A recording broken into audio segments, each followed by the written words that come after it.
Hello everyone, I'm Paul McGuire Grimes. Mean Girls became a cult classic after its release in 2004. It then led to a hit Broadway musical that is currently being performed by high schools across the country.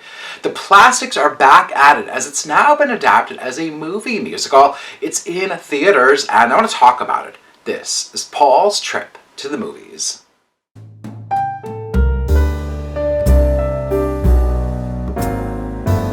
Tina Fey wrote the original film and is back again penning the screenplay for the new movie, which takes the same plot and characters that we love, but places them in present day instead of in 2004. Angourie plays Katie, a new transplant to North Shore High School after her mom moves them to the US from Kenya.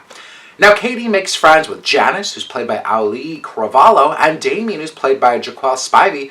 Now they're two outcasts at school who introduce her to all the cliques at school.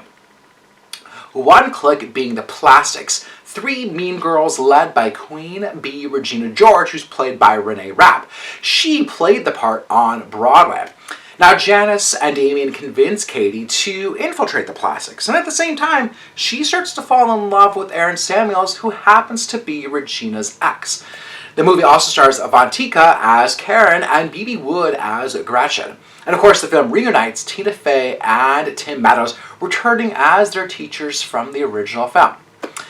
Mean Girls is a smash hit that should appeal to both fans of the original, who will just love the nostalgia factor, and then fans of the Broadway musical, who have been singing along to the pop-infused score. There will be a lot of comparisons to the original film, but directors Samantha Jane and Arturo Perez Jr. and their cast have really tried to make this their own version of this story. Angourie has a wonderful voice and brings this innocence and sweetness to Katie. Despite Katie, I think, being the lead of the film really seems to kind of shift the focus to Regina and Janice as kind of the pillars of this version. Renee Rapp blows the house down with her just knockout vocals as Regina George. I think even the marketing materials and the trailer really use her star power to sell the film. Auli'i Cravalho is another standout as Janice. Now she's all grown up after voicing Moana and steals every scene she's in as Janice, who also happens to be given the best songs for the musical, including the big number I'd Rather Be Me. Even if you don't know the music, you may find yourself grooving along to the songs, even if they seem a bit shortened than their original Broadway versions.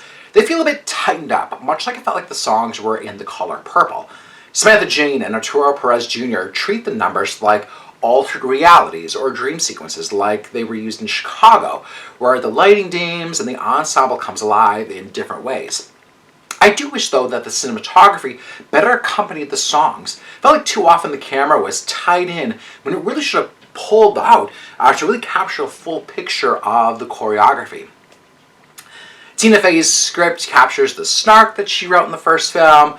She plays with some of the iconic lines and really uses social media as a big part of the story when that just wasn't as prevalent in 2004. There's a hashtag Regina challenge that goes viral.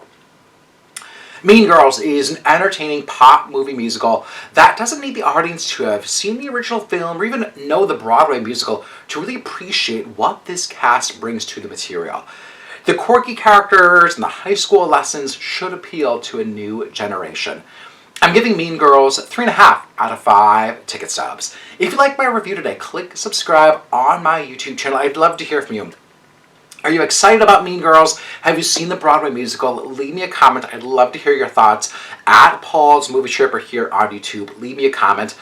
Paul's Trip to the Movies is brought to you by Imagine Theaters. Get tickets today to go see Mean Girls on the big screen. Follow them on social media at ImagineMN. Get tickets for movies like Mean Girls, The Iron Claw, The Color Purple, Anyone But You. So many great movies playing in theaters. And tickets are now on sale for my movie series, Paul McGuire Grimes Presents. It's the fourth Sunday of every month at 3 p.m. Coming up January 28th, it's All the President's Men. February is Stanley Kubrick's Dr. Strangelove, and in March, it's Good Will Hunting. So get tickets today for all three of these movies. I do a discussion after every one of these screenings. So come see these movies back up on the big screen, and then let's talk about what makes them so great. Like I said, follow them on social media at ImagineMN. Thank you so much for watching my review of Mean Girls. This is Paul's Trip to the Movies.